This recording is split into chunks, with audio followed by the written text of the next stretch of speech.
In this video, I'm going to go over end behavior of graphs.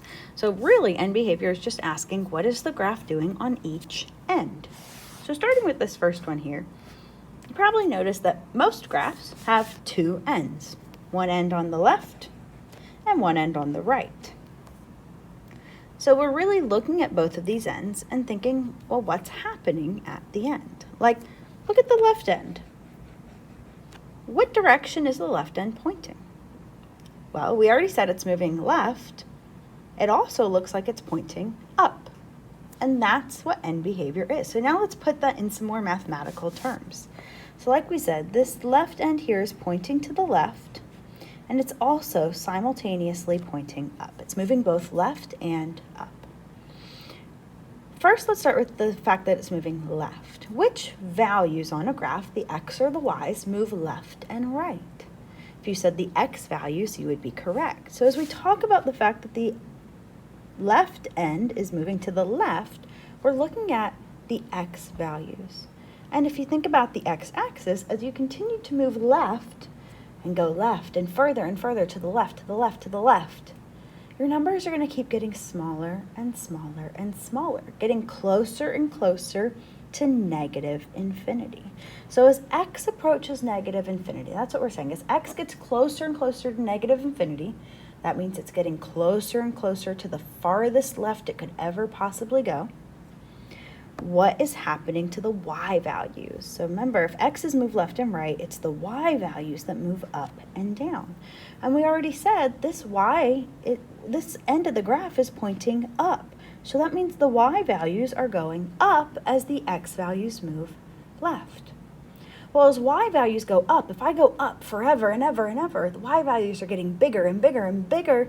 And what's the biggest number they would ever reach? Well, that would be positive infinity. And that right there is one line of our end behavior. As x approaches negative infinity, really we're saying as x goes to the left side of the graph, f of x, which remember is really just y, the y values are moving towards positive infinity. The y is going up. Now we want to talk about the right side of the graph. So on the right side, we're moving to the right, but the end is also pointing up.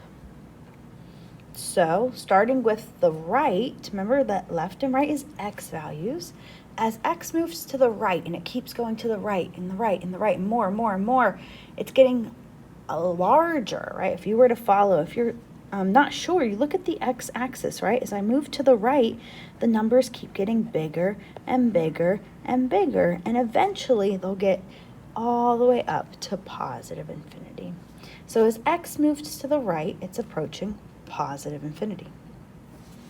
Now, as the y values move up, right, and if you look at the y-axis, you can see as we go up, we get closer and closer to large numbers. It's getting closer and closer to positive infinity.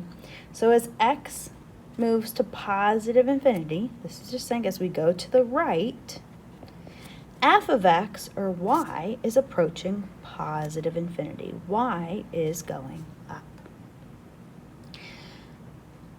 Now, the graphs that we look at, they always have two ends, and always it has one end on the left and one end on the right. So this part of your end behavior, that as x approaches, one will always be positive and one will always be negative. One will be on the positive side of the graph, one will be on the negative side of the graph, and then it's really the y values that we need to determine.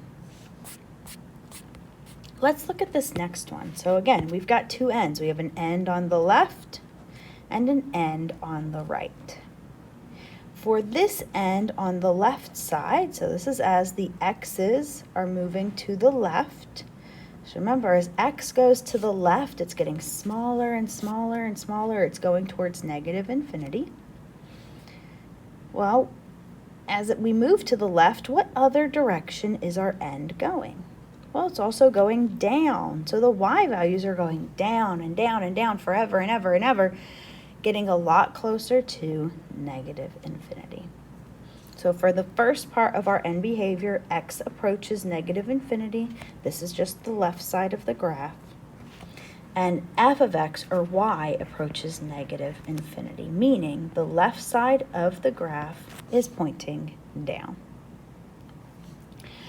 On the right side of the graph over here, we're moving to the right, so that's x value. So as x approaches positive infinity on the right, we're getting larger and larger. The arrow is also pointing down. So that means that the y values are going down, down, down, down, down, all the way to negative infinity. So as x approaches positive infinity, this is the right side of the graph, f of x is approaching negative infinity. It is going down. Now, when we're talking about specifically quadratic functions, these are always parabolas. So we know that parabolas have one of two shapes. They either have the U shape or the hill shape. And in either of these shapes, notice that both ends either both point up or both point down. So like we saw here, the f of x approaches was the same for both lines of the end behavior. And over here, it was the same for both of them as well. And that should always be true for a quadratic function because both ends always point in the same direction.